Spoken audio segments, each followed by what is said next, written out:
Assalamu alaikum wa rahmatullahi wa barakatuh. Muy bien, salam. Wa alaikum salam.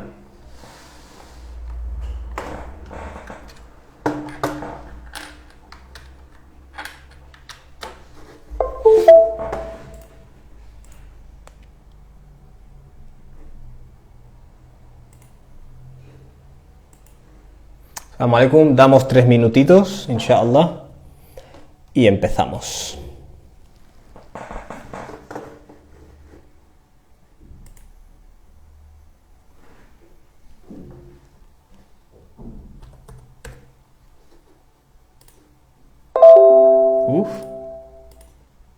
Assalamu alaikum a todos, assalamu alaikum. Estoy dando un minuto para que la gente entre y empezamos, ¿vale?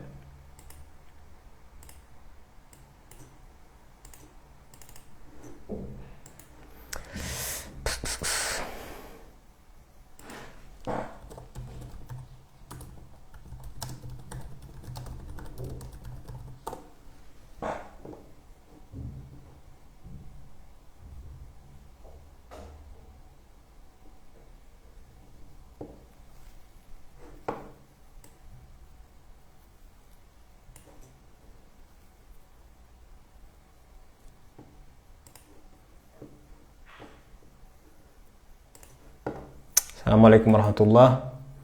Un minutito y empezamos el directo. El directo de hoy va sobre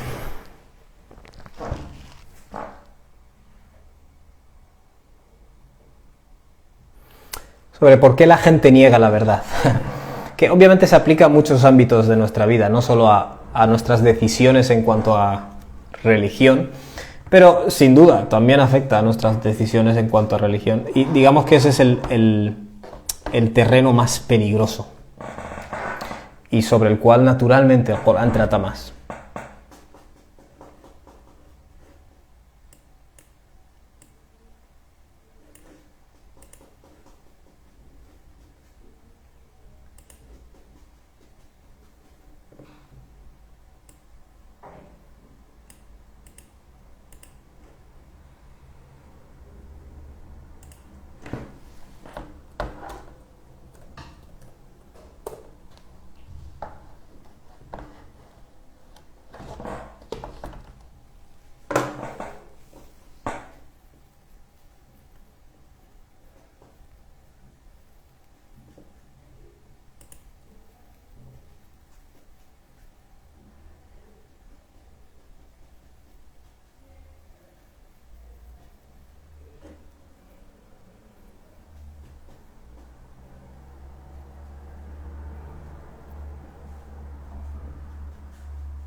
Bueno, pues nada.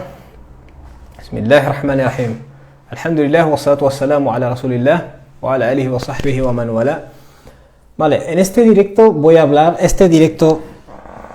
vale, veréis que algunas de las presentaciones que hago son muy prácticas, en el sentido cosas del día a día que nos afectan mucho, o en transacciones entre personas, y luego hay otras que tienen más que ver con algo más abstracto, ¿vale? Es decir, algo más intocable o más abstracto, ¿vale? Esa sería la palabra. El de hoy es un poco abstracto, ¿vale? Aunque a la vez nos afecta en el día a día. Y el tema del que hablaré hoy es ¿por qué los seres humanos negamos cosas que sabemos que son verdad? ¿Vale? Esencialmente. Y esto lo hacemos en muchas áreas de la vida. Cuando viene alguien y te señala algo que haces mal, automáticamente tu mente o yo qué sé, tu corazón, lo que sea, como lo quieras llamar, no entraré en eso, genera una serie de mecanismos, o tiene una serie de mecanismos que generan respuestas para librarte a ti mismo de la culpa, ¿vale?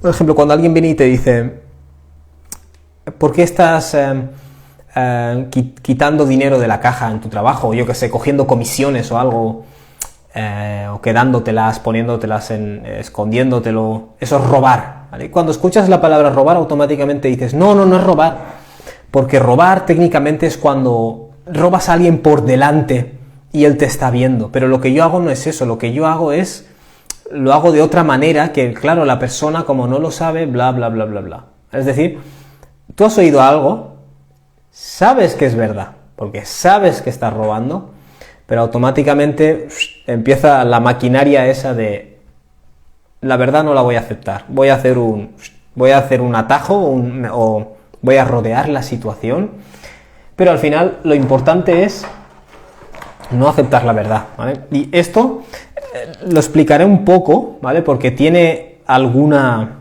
lógica, digamos, que hagamos esto en determinadas circunstancias, pero, y ese es el tema al que quiero ir, puede tener muy malas consecuencias, ¿vale? Y ese también es el tema al que quiero hablar.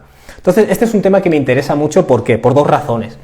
Obviamente por mis experiencias y observaciones a lo largo de mi vida, veo que la gente consistentemente, ¿vale? Eso es algo de la especie humana que me llama la atención. Mi especie, naturalmente.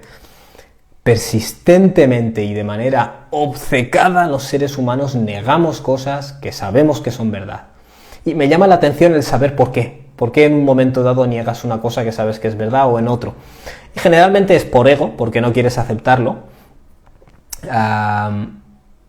Pero ahora, o sea, he creído que era importante tratar en un directo con un poco más detalle el por qué. Esa es la primera razón por la que este tema me llama la atención, ¿vale? El siguiente tema, solo os comento una cosa, ¿vale? El tema que trato en este directo es por qué las personas negamos cosas que sabemos que son verdad y cómo eso nos puede afectar en temas importantes, ¿vale? Como es el propósito de nuestra existencia, ¿vale? Que es el tema que el Corán más trata sobre este negacionismo. Naturalmente, cada vez que alguien entre en el directo y diga, ¿de qué estáis hablando? No puedo parar para repetir el título, ¿vale? Así que en ese aspecto os tendré que pedir paciencia. Aunque es absurdo pedir paciencia a la gente que aún no ha entrado, lógicamente, que son los que harán la pregunta. Entonces, este tema me ha generado siempre curiosidad por la razón de que ves que los seres humanos no paran de hacerlo, negar cosas que son verdad. Y a veces tú dices, no, mira, tío, aquí está la prueba. Y la persona hace, no, y se monta una película para negar. Claro, y no deja de ser fascinante y sorprendente. Y la otra razón por la que me llama mucho la atención este tema es porque el Corán lo trata un montonazo. Entonces, cuando el Corán trata un tema tan intensamente, es como dices, wow, me gustaría coger todos los versículos sobre ese tema y hacer como un libro, ¿sabes? Y en este caso es interesante porque se podría hacer un libro de comportamiento humano en lo relativo a la religión, cuando le llega, ¿no? O podríamos llamarlo psicología religiosa, si quieres.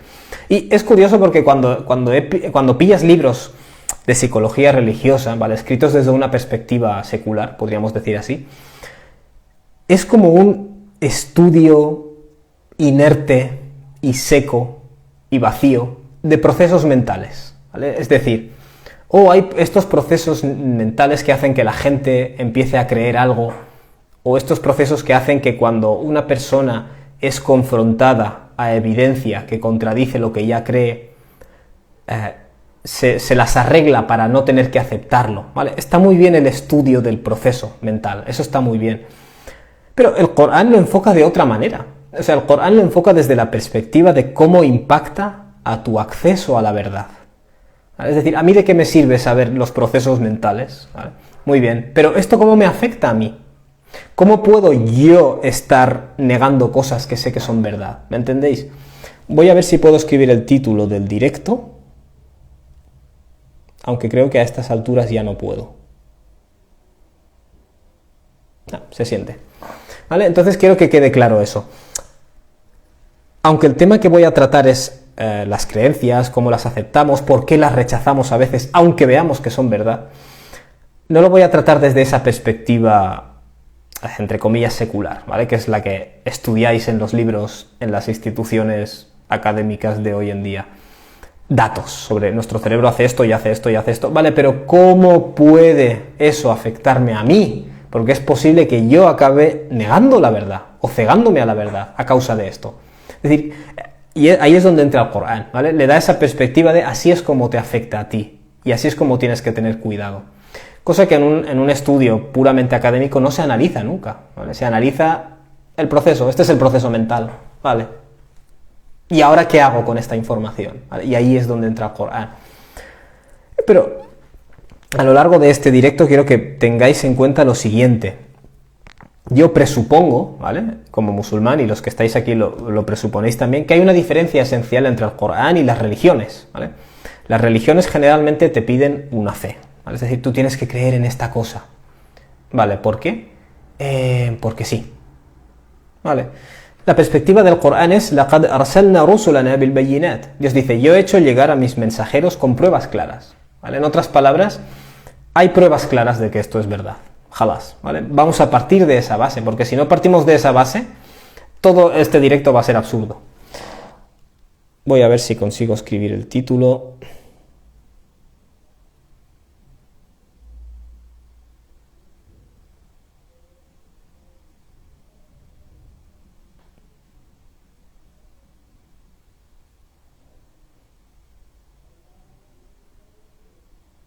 Vale, ahí tenemos el comentario fijado. Muy bien, esta era la introducción. Vale, uno de los temas que voy a tratar hoy es el de la duda, ¿vale? Las personas dudamos de las cosas, no estamos seguras. Y como mencioné hace poco en un vídeo que publiqué en YouTube, hay varios tipos de dudas. No se puede hacer una generalización acerca de las dudas. Y las personas tenemos dudas por diferentes razones, ¿vale? Esencialmente hay personas que son escépticas o dudosas de una manera que podríamos llamar racional, ¿vale? Es decir, la persona quiere saber si algo es verdad antes de creérselo. Entonces es escéptico, no me voy a creer lo primero que me pongan delante o lo que me hayan enseñado mis padres, ¿vale? Por eso estoy en un estado de duda, entre comillas, no tengo certeza y no la tendré hasta que no me lleguen pruebas, ¿vale? Y esto es algo que el Corán aprueba, ¿vale? No es algo malo. De hecho, la gente que está en un estado de que acepta algo porque es lo que su sociedad le ha impuesto, sus padres le han impuesto, su cultura le ha impuesto, eso no es aplaudido por el Corán. Y de hecho, en el contexto de este comportamiento, Dios dice, las peores bestias son asumul bukmul umyu, las ciegas, sordas y mudas, alladhina la ya'qilun, las que no razonan, ¿vale? Por tanto, tenemos a un tipo de escéptico, ¿vale?, que entre comillas está justificado en su escepticismo. La persona que quiere tener pruebas de algo antes de que se lo crea. Y el Corán aprueba eso, ¿vale? Pero luego hay otro tipo de escéptico, que es un escéptico emocional, ¿vale? Podríamos decir así. En otras palabras, es gente que, por razones que no son racionales, no quiere tener una verdad final, ¿vale? No quieren tener una verdad definitiva. Y estas son las personas que cuando les llega la verdad, la rechazan, ¿vale?, lógicamente, o permanecen en medio, ¿vale? No quieren ser, como dice Dios acerca de los hipócritas, no quieren estar ni con estos ni con los otros. Hay gente, por ejemplo, que les empiezas a traer evidencias y ¿qué es lo que dicen? Vale, ya está, no quiero oír más, ¿vale? Rechazo. O rechazo del todo, o rechazo parcialmente, o incluso si has nacido en una familia musulmana por cultura. No quieres soltar la cuerda del todo porque tiene sus beneficios. Es decir, cuando me muera prefiero creer en Dios, ¿no? Pero por otro lado, en la vida tampoco quiero, ¿vale?, tener que rezar 5 veces y seguir, corregir mi personalidad. No, a mí no me digas que corrija. Yo soy un ego muy grande para eso. Entonces hay personas que están en medio, ¿vale? Están vacilantes, entre medio, ¿vale? Y los musulmanes que tengan esta manera de ser, cuidado, ¿vale? Porque esta es la descripción del munáfiq, es la descripción del hipócrita. No quiero tener un pie dentro y un pie fuera, ¿vale? O, en el caso más extremo, rechazar la verdad del todo. Es decir, hay gradaciones, ¿vale? Pero hay personas, en resumen, que son escépticas porque no quieren tener una verdad final. Porque si yo tengo la verdad final, tengo que hacer unos cambios en mi vida y eso no lo quiero, ¿vale? Estoy cómodo en este sillón, ¿vale? De que no estoy seguro y no quiero tampoco estar seguro, ¿vale? Entonces, esta segunda postura es algo que el Corán desaprueba muchísimo, ¿vale? Es algo que el Corán no considera nada digna de aplaudir, ¿vale? Muy bien. Y quiero dejar clara una cosa, hay gente que supuestamente es escéptica de manera racional. Yo no puedo creer si no tengo pruebas. Pero esta persona, cuando le empiezan a llegar pruebas, entonces se destapa lo que realmente hay dentro. Tampoco quiere tener una verdad final, ¿vale? Entonces, parecía ser un escéptico racional y en realidad era un escéptico emocional, ¿no? Por usar estas palabras que me he inventado yo para este directo, ¿vale? Entonces, el Corán utiliza varias palabras para referirse a la duda. Y aquí, por cierto, no quiero hablar excesivamente de un musulmán que tiene dudas, ¿vale? Hablo más bien de la persona que no tiene certeza de nada y cuando le llega la verdad decide seguir sin tener certeza, ¿vale? Porque esto es lo que veo que ocurre consistentemente entre no musulmanes y musulmanes, ¿vale? Estoy cómodo en mi silla de no tener ninguna decisión final. No me hagas tomar una decisión final, ¿vale? Una de las palabras que Dios usa para la duda es raib. Dios usa, por ejemplo, la frase raib es algo dudoso, algo que no puedes estar seguro, ¿no? Por ejemplo, acerca del Corán, Dios dice la raiba fihi, no hay duda al respecto, ¿vale? Es decir, dentro del Corán no hay nada que pueda realmente conducir a la duda, ¿vale? Obviamente la gente lo lee y cae en dudas por determinadas cosas, pero esa duda procede de la limitación en nuestro conocimiento, no del Corán en sí. Otra de las palabras que se usa para Turno de preguntas al final, por favor. Otra de las palabras que se usa para las dudas es ashak, ¿vale? Shak, la duda, ¿no? Y aquí es donde quizás sacaré más versículos, ¿vale? Porque Dios shak se refiere más al estado mental de la persona, ¿vale? Dios habla de personas y dice, por ejemplo, cosas como bal hum fi shakkin yal'abun. Esta gente lo que están es en un shak jugando, ¿vale? Es decir, hay personas que han recibido el mensaje de Dios, ¿vale? Y lo han recibido con toda clase de pruebas claras. Pero ¿qué es lo que hacen? Nos quedamos fuera. Nos quedamos en no quiero estar seguro del todo, ¿vale? No me pidas que esté seguro del todo. Preferimos estar en plan, puede ser, puede no ser. Dios dice yal'abun, jugando, ¿vale? Jugueteando, ¿vale? No voy a ponerme aquí ni me voy a poner aquí. O voy a estar sembrando la duda sobre esto sin parar y tomándomelo a broma, ¿vale? En otros lugares Dios habla de personas, dice hum fi shakkin minhu murib, ¿vale? Gente que recibió la escritura pero se ha alejado tanto del contacto con la escritura que ellos mismos están en un shak, dice Dios, en estado de duda. Gente que recibió la escritura en el pasado, ¿vale? Y quiero que esto lo tengáis en cuenta porque nos puede pasar a nosotros también y nos pasa. Nos hemos ido desconectando de las palabras de Dios, ¿vale? Progresivamente. Empiezas a cometer pecados, a alejarte, hasta que prácticamente solo eres musulmán por cultura, ¿no? O cristiano por cultura, o judío por cultura. Y Dios dice, la mayoría de los que heredaron la escritura ahora están en un shak, están en estado de duda. Ni siquiera están seguros de por qué siguen esto. Minhu murib, dice Dios. Y respecto a este shak, a esta duda, están vacilantes, ¿no? Podríamos decir así. Y luego el otro concepto que se refiere a la duda es miria, ¿vale? Miria esencialmente es una duda en la que has caído, ¿vale? Por ejemplo, Dios dice, al-haqqu min rabbik, la verdad viene de tu Rabb, de tu Señor.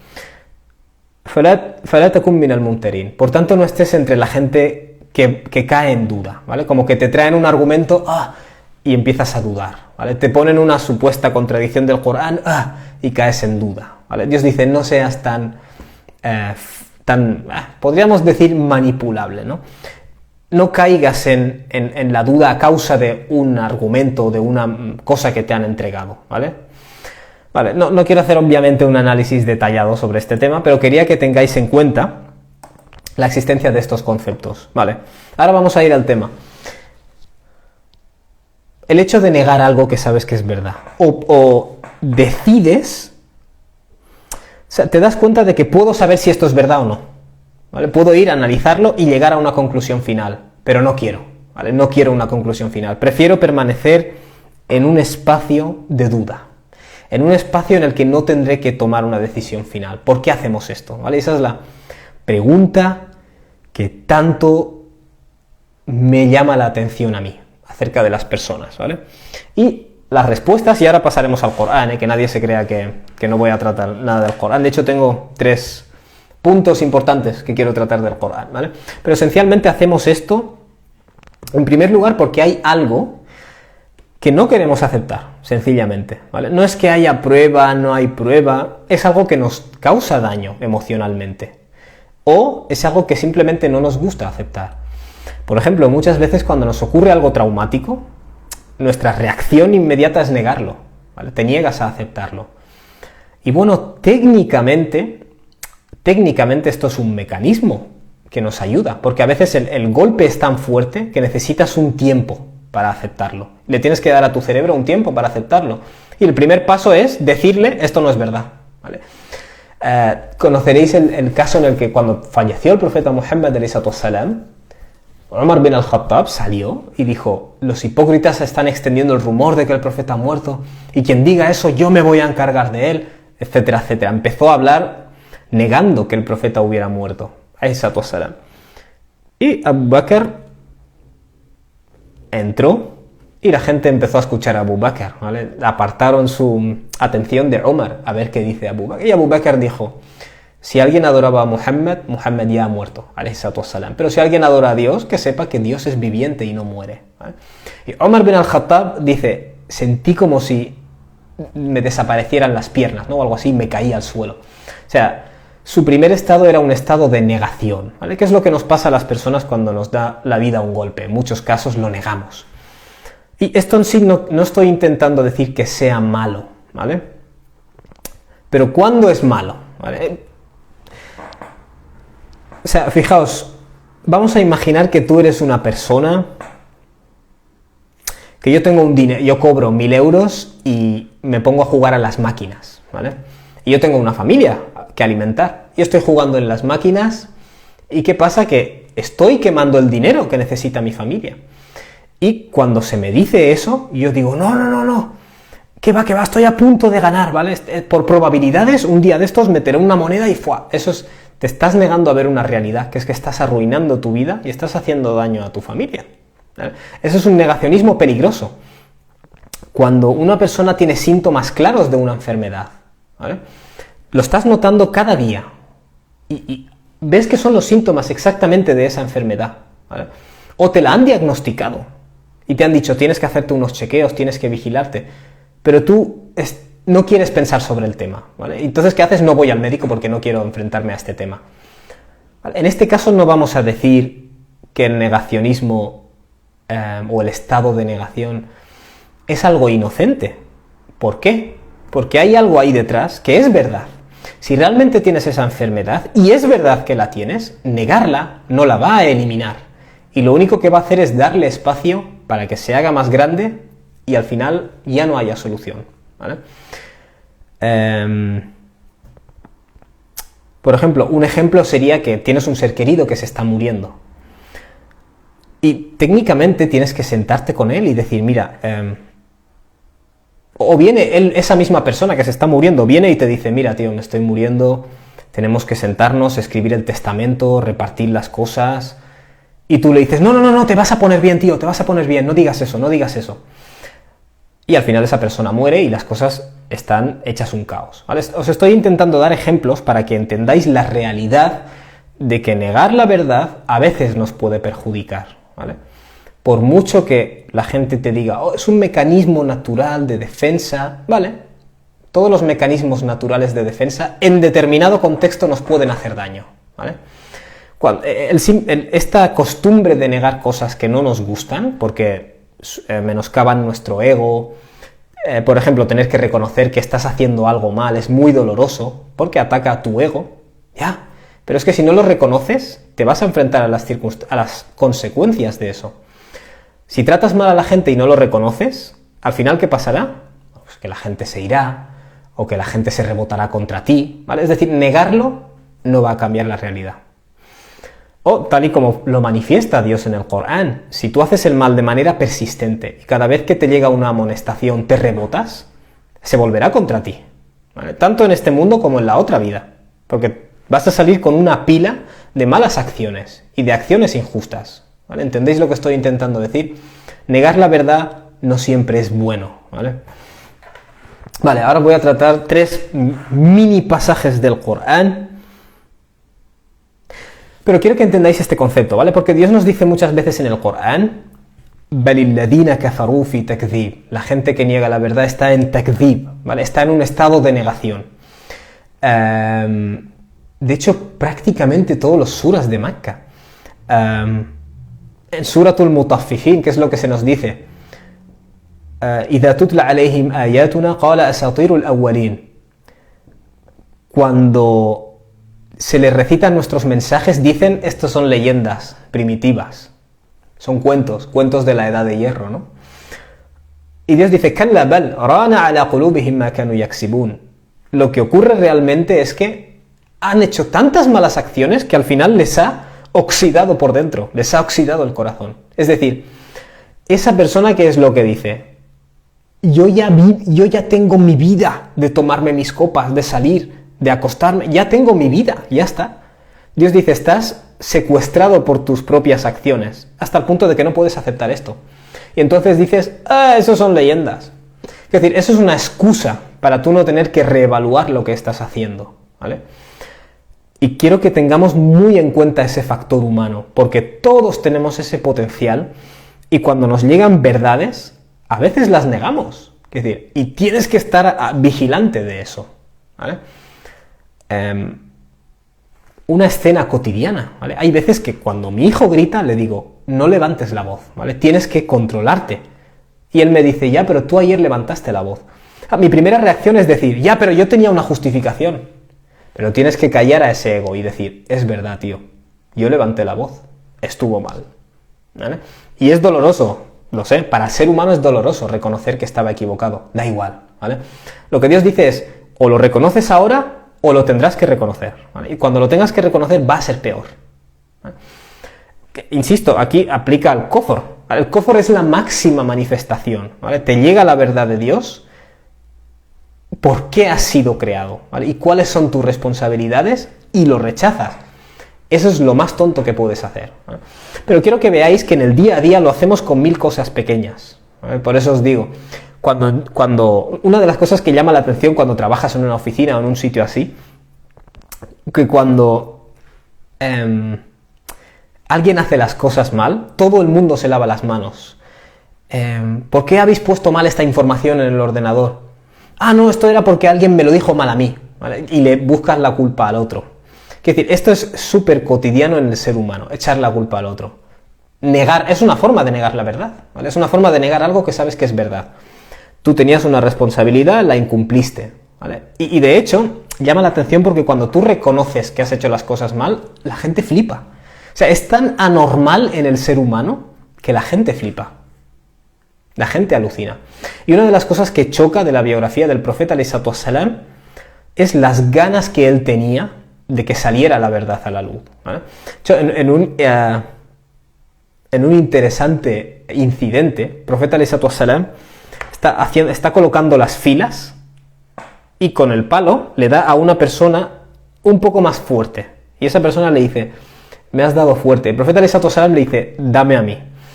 Vemos que cuando el profeta está acercándose a su muerte, esto no está en hadith, si no me equivoco, está en sira, está en narraciones sobre su biografía, que no son tan estrictas en método de verificación histórico, pero es válido. Y el profeta alayhi salatu wassalam es como que llama a la gente y empieza a decirles, ¿a quién le he cometido un agravio? ¿A quién le debo algo? ¿Vale? Y esto es un ejercicio que duele mucho en el ego, ¿vale? Porque es como decir, ¿qué he hecho mal? Decidlo, que lo pueda rectificar. Generalmente hacemos todo lo contrario. Cuando alguien dice lo que has hecho mal, no queremos ni oírlo, ¿vale? No queremos ni oírlo. Y el kufr, el rechazar la verdad, es una manifestación de esto. Lo que pasa es que es la manifestación más tonta, ¿vale? En otras palabras, yo puedo negar que he hecho mal las cosas en mi trabajo, ¿vale? Eso puede tener ramificaciones, pero no muy graves. Sin embargo, si los médicos te dicen tu hijo tiene una enfermedad y tú dices voy a cerrarme a este tema, no quiero volver a oír hablar de ello, ¿vale? Cuando alguien te dice has llevado al niño a hacerle un chequeo, no me hables de eso, ¿vale? Es decir, eso es un negacionismo grave. ¿Por qué? Porque puede tener unas consecuencias peores. Pues rechazar la verdad cuando te llega, ¿vale? Es el más grave de todos, ¿vale? Es el kufr en mayúscula, es el negacionismo en mayúscula. ¿Por qué? porque puede tener repercusiones en esta vida y en la otra vida, ¿vale? Es decir, que de todas las verdades que puedes negar hay como capas, ¿no? O hay niveles. Hay pequeñas verdades que tienen poca consecuencia, pero luego hay grandes verdades que como las niegues puede tener grandes consecuencias, ¿vale? Entonces, ¿por qué digo esto? Porque aunque voy a hablar del kufr, de negar la verdad acerca de tu existencia cuando te llega, quiero que entendáis que esto se manifiesta en muchas otras áreas de la vida, más pequeñas, ¿vale? Y técnicamente el musulmán ni en las áreas más pequeñas tiene que hacer eso, ¿vale? De hecho, hay un interesante hadith, uno de los compañeros, que no recuerdo quién es, explica que cuando el profeta ﷺ, esto es un hadith auténtico y además es muy conocido, cuando el profeta sabía que alguien había dicho una mentira, aunque sea una mentirijilla, le iba detrás hasta que esa persona tuviera remordimientos y la corrigiera. Le dijera a la persona, te he mentido. O sea, es técnicamente, ¿vale? Técnicamente, es muy nefasto para el musulmán, debería serlo, las mentiras, ¿vale? El hecho de que alguien diga que algo que no es verdad, o cuando le llega la verdad, la niegue. Dios dice, وَمَنْ أَظْلَمُ مِمَّنْ كَذَبَ عَلَى اللَّهِ وَكَذَّبَ بِالصِّدْقِ إِذْ جَاءَهُ. ¿Quién es más injusto que la persona que dice una mentira sobre Dios? ¿Vale? Vamos a imaginar en el ejemplo más dramático un falso profeta. وَكَذَّبَ بِالصِّدْقِ إِذْ جَاءَهُ. Y la persona que cuando le llega la verdad la niega. Porque las dos cosas están en el mismo paquete, ¿vale? Has superpuesto tus sentimientos o lo que a ti te gustaría o tu ego a la verdad. Ese es el pecado más tonto y más grave que puedes cometer. De la misma manera, aquí hablamos de gente, como he dicho, que lo niega del todo y de gente que decide quedarse en medio, ¿vale? Prefiero dudar. Y esto afecta a musulmanes, ¿vale? Que nadie se crea que no afecta a musulmanes, porque hay musulmanes que dicen, he hablado 1.000.000 de veces de esto, ¿por qué no rezas? ¿Por qué no empiezas ya a tomarte las cosas en serio? Es que a mí hay cosas que no me cuadran. No me cuadra esto de las especies. Vale, te doy toda la información, el material que responde a tus dudas. Ya, pero es que no estoy seguro de que esto sea verdad. Te doy una tonelada de evidencias de que es verdad. Y la persona te dice, ya, pero ¿por qué hay hambre en el mundo? Vale, le das respuestas. Y le dices, pero si técnicamente este Corán es verdad, ya te ha quedado claro. Quiero decir, que cuando Dios te explica por qué hay hambre en el mundo, por ejemplo, es la verdad, porque te he demostrado que el Corán es verdad. Y la persona te dice, sí, ya, pero ¿por qué no encuentro un mejor trabajo? Vale, esa persona está cómoda en ese estado. No sé si me explico. Y esto de tener una conversación con alguien que no cree en Dios y empezar a sacarle evidencias del Corán, hasta que al final la persona dice, no me esperaba esto. Y te dice, bueno, tío, me tengo que ir. Huye de la situación. Eso es negacionismo. Pero cuando hablas con un musulmán, con una persona que es musulmana, que por ejemplo no reza, o por ejemplo, yo qué sé, se toma unas copitas, ¿no? O juega a las máquinas, esa persona te dará una explicación de por qué lo hace, porque todos tenemos explicaciones. Y cuando tú respondes y tal, esa persona al final, ¿qué es lo que va a hacer? Decir, pues es verdad, tenías razón, esta es la verdad. No, no va a hacer eso, ¿vale? La persona lo que va a hacer es encontrar formas, ¿vale? De esquivar. Bueno, lo que estoy intentando decir es que hay personas que son escépticas porque no les ha llegado información buena y suficiente, pero hay personas que escogen ser escépticas, si me permitís resumirlo de esta manera. Quiero hablaros sobre 3 pasajes del Corán. El primero de ellos sobre gente que escoge ser escéptica, ¿no? Podríamos decirlo a grandes trozos. Esto es el Surat Ibrahim, no recuerdo el número, 14 o 14. Versículo 8. Dios dice, Alam ya'tikum naba'ul ladina min qablikum. ¿No os ha llegado información de los pueblos que existieron antes? Estos aspectos, ¿vale?, del comportamiento humano no son una cosa nueva, son algo recurrente en la historia. Muchas veces lo que Dios va a hacer es, cuando te habla de la arrogancia, te va a decir, ¿no te ha llegado ejemplos de...? Y te habla de personas arrogantes del pasado, Faraón y Qarún y lo que sea. cuando Dios te habla de la tortura a los creyentes, como en Suratul Buruj, ¿vale? Que está hablando de gente, innal ladhina fatanul mu'minina wal mu'minat, gente que ha torturado a los creyentes y las creyentes, ¿qué es lo que te dice luego? Alam ya'tikum naba... no me voy a acordar. Hal ataka hadithul junud, ¿no te ha llegado información de ejércitos que existieron en el pasado? Fir'auna wa Thamud, Faraón y los tamudeos, por ejemplo. Es decir, ¿por qué se mencionan estos ejemplos? Porque son gente que torturaba en el pasado, ¿vale? Es decir, te voy a hablar de algo, hay ejemplos en la historia de esto, ¿vale? La historia se repite constantemente.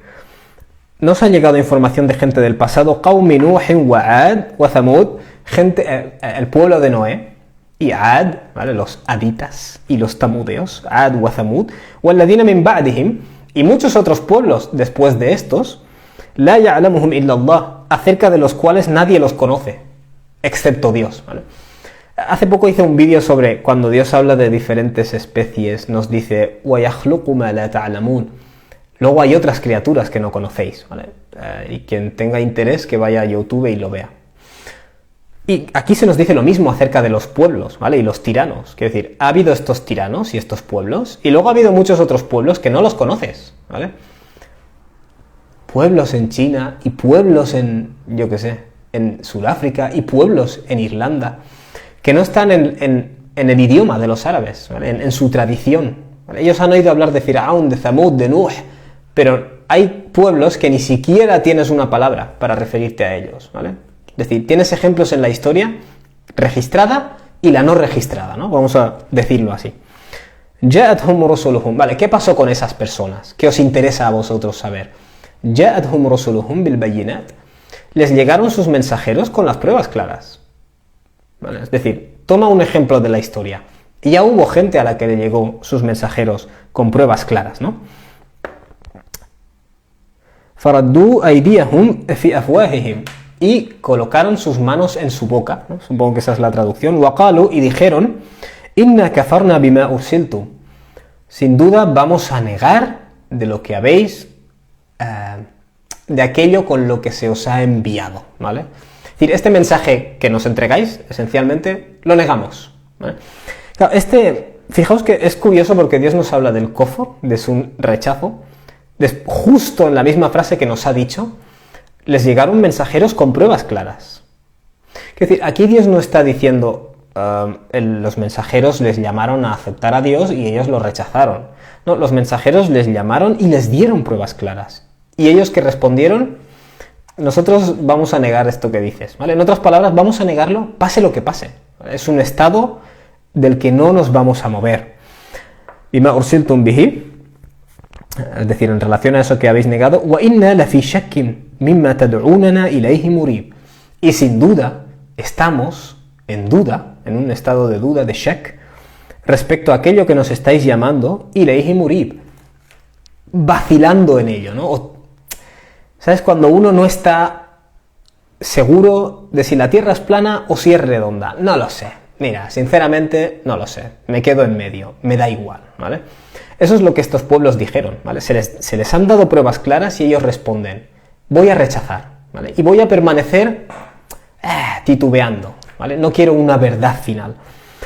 Os he mencionado esto sencillamente porque este escepticismo de estas personas no es un escepticismo, claro, porque no les había llegado información suficiente, pobrecitos. Es un escepticismo escogido, ¿vale?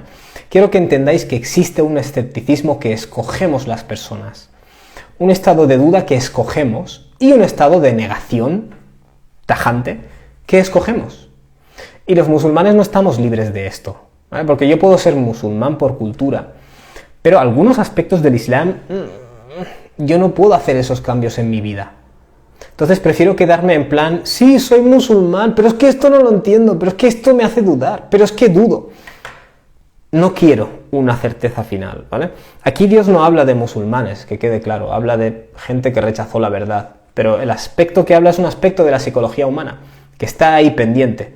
Y como creyente, cuando lees esto asociado a figuras como Firaun, deberías decir, wow, tengo que tener cuidado, ¿vale? Porque es una actitud que lleva a la gente al infierno, vamos a hablar claramente, ¿no? El otro pasaje que os quería mencionar es otro pasaje que da bastante miedo, ¿vale? Porque da a entender que cuando adoptas esta actitud de decir, si algo no satisface a mi ego, lo voy a negar.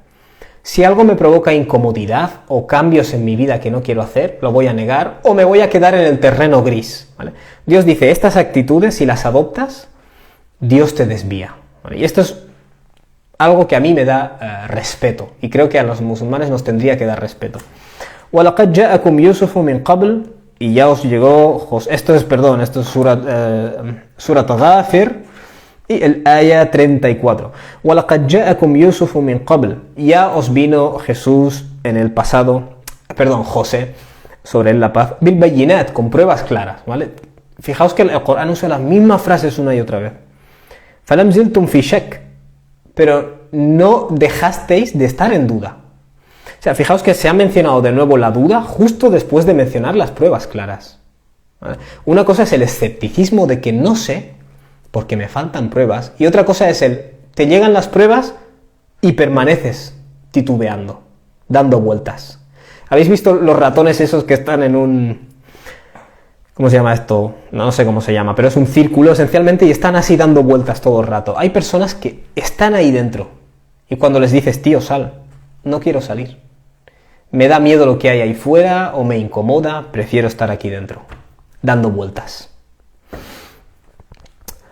فَمَا زِلْتُمْ فِي شَكٍّ مِمَّا جَاءَكُمْ بِهِ pero no dejasteis de estar en shak, ¿vale? En un estado de incertidumbre, vamos a traducirlo así, مِمَّا جَاءَكُمْ بِهِ respecto a aquello que os llegó. حَتَّى إِذَا هَلَكَ قُلْتُمْ لَنْ يَبْعَثَ اللَّهُ مِنْ بَعْدِهِ hasta el punto de que cuando él le destruyó, o mejor dicho, cuando pasó el tiempo, ¿vale? José desapareció, que es de quien se está hablando aquí, y pasaron las generaciones, llegasteis a decir, Dios no va a resucitar a nadie.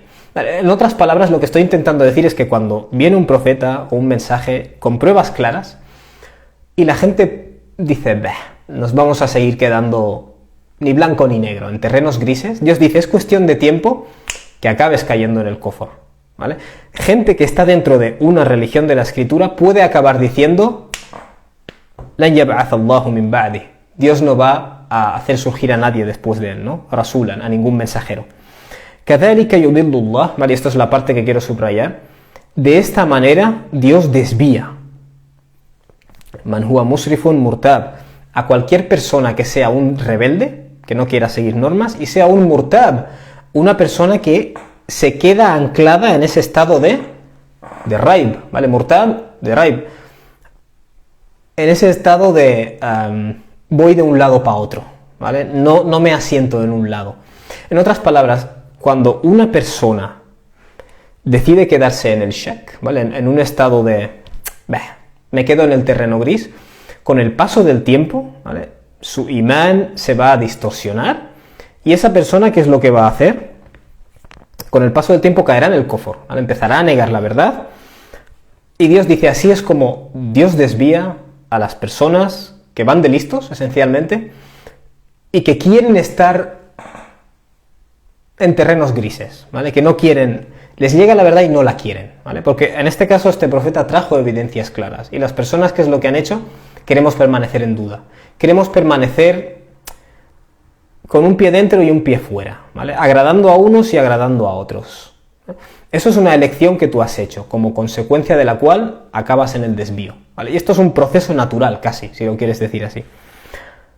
Dios dice, alladhina yujadiluna fi ayatillah, son personas que discuten los mensajes de Dios o los signos de Dios.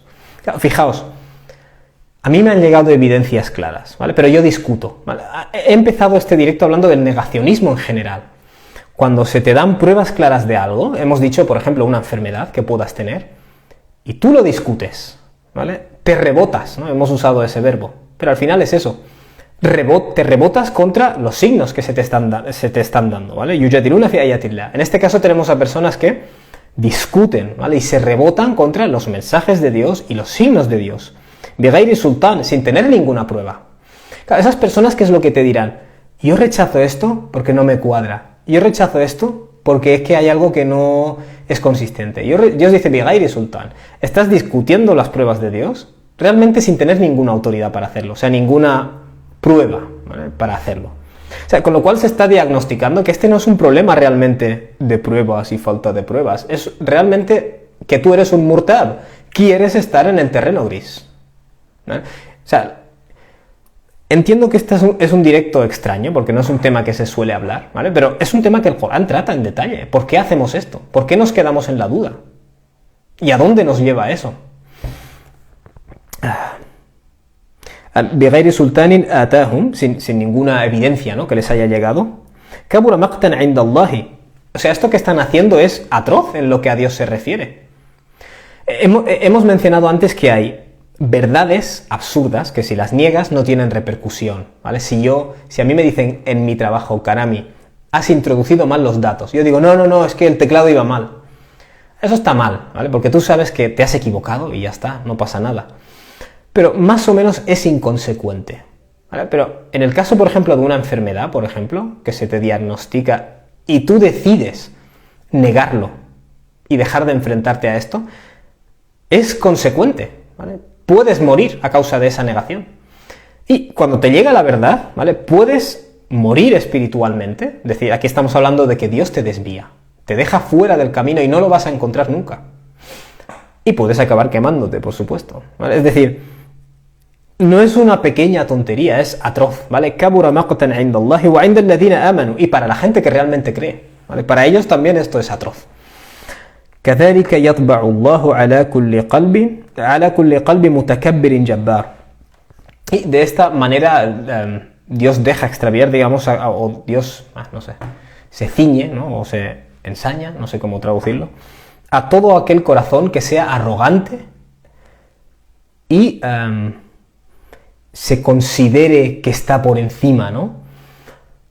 Que de nuevo esto es un diagnóstico de la verdadera causa, ¿vale? ¿Por qué esas personas han decidido estar en el terreno gris? Porque aquella verdad que les ha llegado no les gusta y reaccionan con altivez. Hemos mencionado que a veces las personas, cuando alguien te dice, hay algo en tu estilo de vida, ¿vale?, en tu forma de tratar a la gente, hay algo en tu forma de hacer negocios que no es ético, ¿vale? ¿Tú qué es lo que haces? Te rebotas, tío, ¿vale? Eso es takabbur. Tú dices, yo no tengo por qué aceptar esto. O sea, te colocas por encima de tener que aceptar la verdad, ¿vale? Eso es takabbur, literalmente es engrandecerte, ¿vale?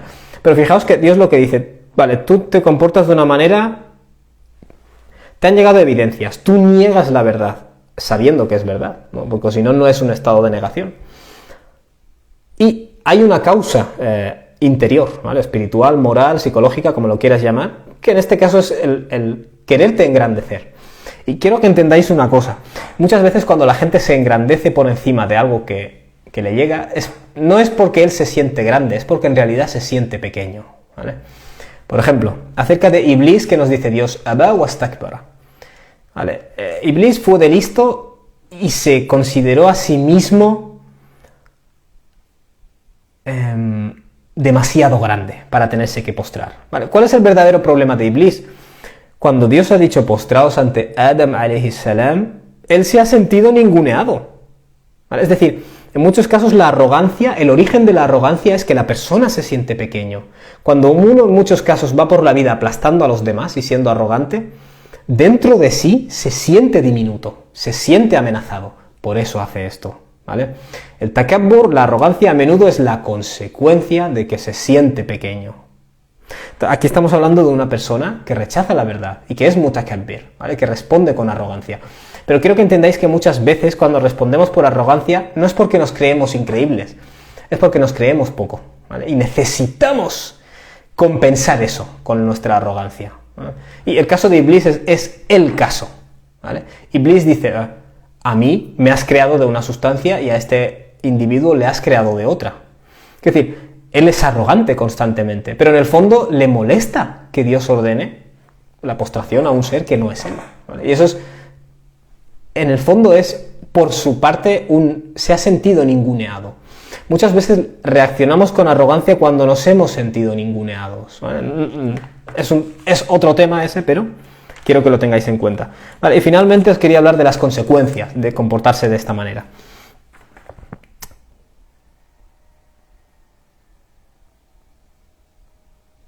Esto es en el día del juicio, ¿vale? Dios se dirige a la gente que rechazó la verdad, ¿vale? Cuando le llegó. فَأَمَّا الَّذِينَ كَفَرُوا, Dios dice, en cuanto a esa gente que rechazó la verdad, أَفَلَمْ تَكُنْ آيَاتِ تُتْلَى عَلَيْكُمْ, es que no se os recitaron mis mensajes. Y la palabra aya significa los signos también, los milagros, ¿vale? Las pruebas claras. Dios dice, ¿acaso no se os recitaron mis pruebas claras? ¿No os llegaron las pruebas claras? ¿No os llegó mi mensaje con pruebas claras? فَاسْتَكْبَرْتُمْ, y reaccionasteis con altivez. Es decir, reaccionasteis pensando que estabais por encima de aceptar esto. وَكُنْتُمْ قَوْمًا مُجْرِمِينَ, y decidisteis ser gente que persiste en el crimen, ¿no? O en el pecado, ¿no? Culpable, ¿no? Decidisteis ser gente culpable, ¿vale? وَإِذَا قِيلَ إِنَّ وَعْدَ اللَّهِ حَقٌّ وَالسَّاعَةُ لَا رَيْبَ فِيهَا, son personas que cuando se les dice la promesa de Dios es verídica, ¿vale? La promesa de Dios es que responderás por tus acciones. وَالسَّاعَةُ لَا رَيْبَ فِيهَا, y la llegada de la hora no hay raib al respecto, ¿vale? No hay duda al respecto. Hemos dicho que cuando Dios dice acerca de algo que no hay raib, no hay duda, no significa que las personas no tengan duda. La gente tiene muchas dudas. Lo que significa es que las pruebas son tan tajantes que realmente no hay nada controvertido en este tema, ¿vale? Es la gente la que está en estado de shak, ¿vale? Pero no hay raib respecto a la escritura en sí. ذَلِكَ الْكِتَابُ لَا رَيْبَ فِيهِ, o no hay raib respecto a la llegada de la hora, ¿vale? Después de las pruebas que han llegado. قُلْتُمْ مَا نَدْرِي مَا السَّاعَةُ, ¿qué es lo que respondisteis? No sabemos lo que es as-sa'a, lo que es la hora. Claro, y aquí está hablando de gente que sí que han oído hablar de la llegada del día del juicio, de lo que es la hora, pero Dios está aquí describiendo una actitud. Cuando se os decía la promesa de Dios es verdad y llegará la hora, respondíais, no sé lo que es la hora, ¿vale? Esta palabra, ¿qué es lo que indica? Indica más o menos el acto de hacerse el tonto, ¿vale? En otras palabras, después de toda la información, os voy a dar un ejemplo, ¿vale? Hay veces que tú hablas con alguien que no cree en Dios y te dice, es que un Dios en el cielo, te dicen el espagueti volador en el cielo, burlándose.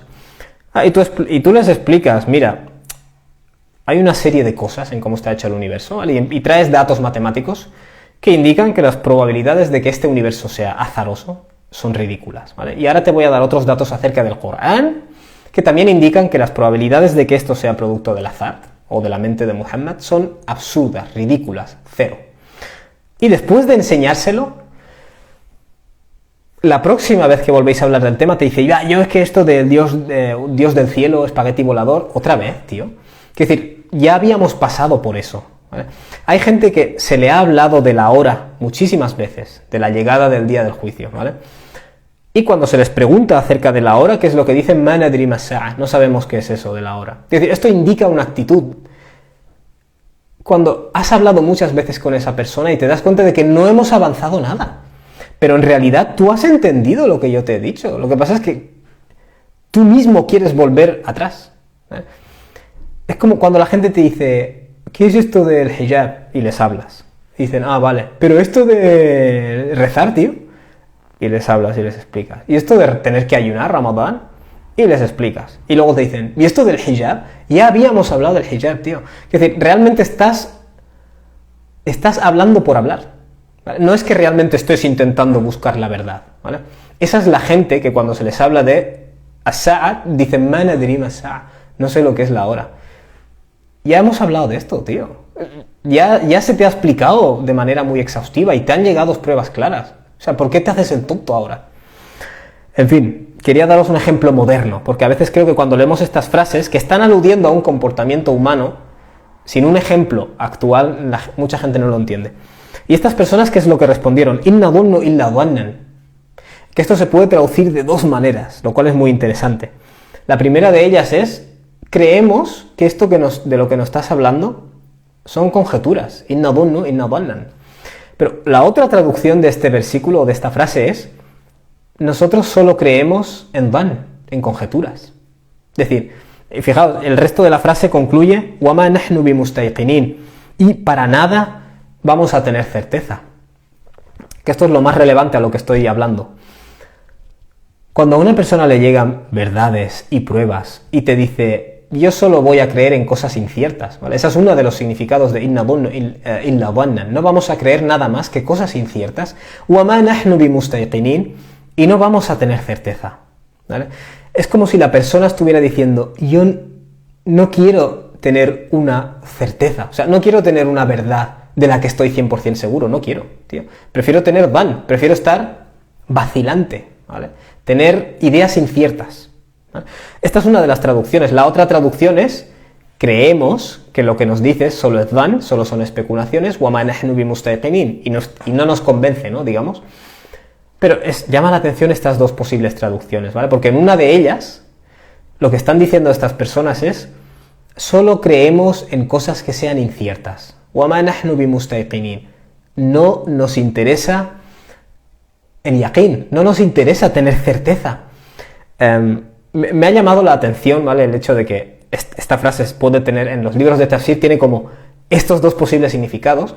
Y he ojeado las traducciones, y algunas traducciones dicen, creemos que lo que nos dice son conjeturas y no nos convence, pero la mayoría de traducciones captan este significado que estoy diciendo, que es el siguiente: nosotros solo vamos a creer en cosas inciertas y no vamos a asentarnos en ninguna certeza.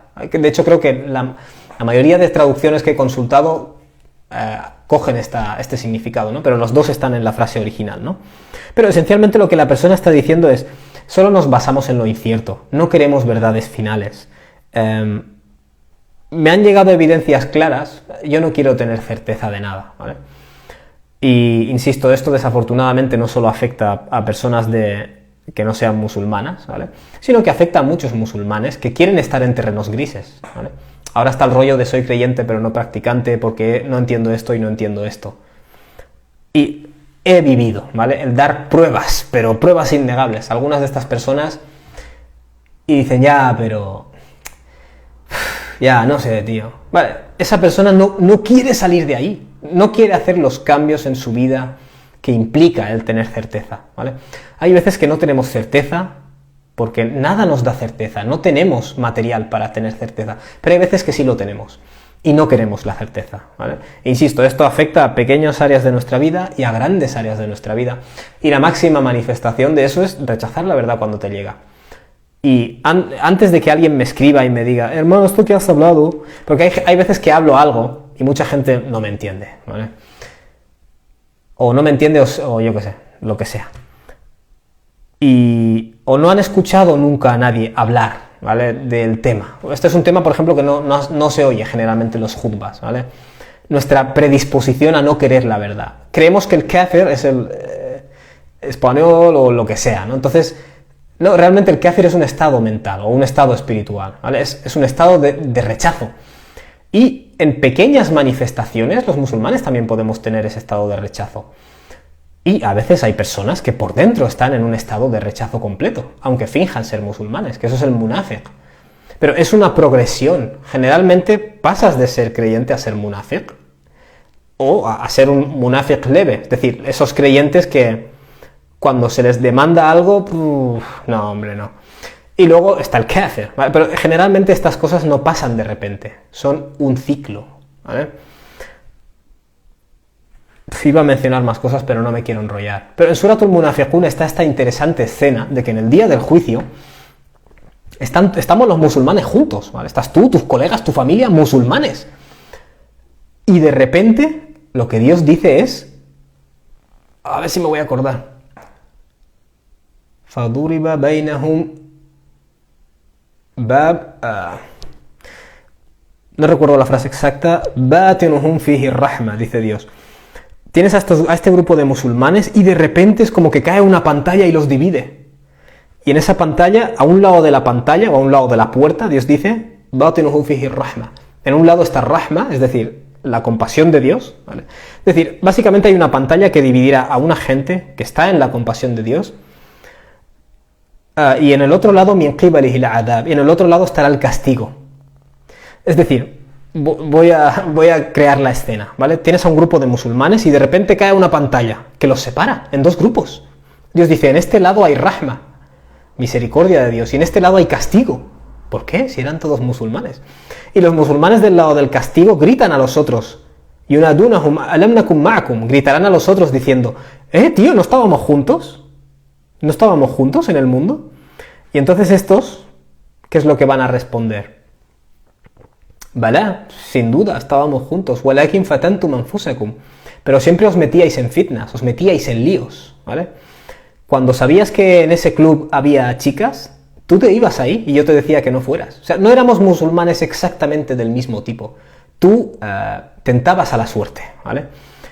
Cuando yo te decía no metas 1 euro en la máquina tragaperras, tú decías solo es 1 euro, tío, y lo metías, ¿vale? Fatantum anfusakum, os metíais en fitnas, wa tarabbastum, y dejabais las cosas para más adelante.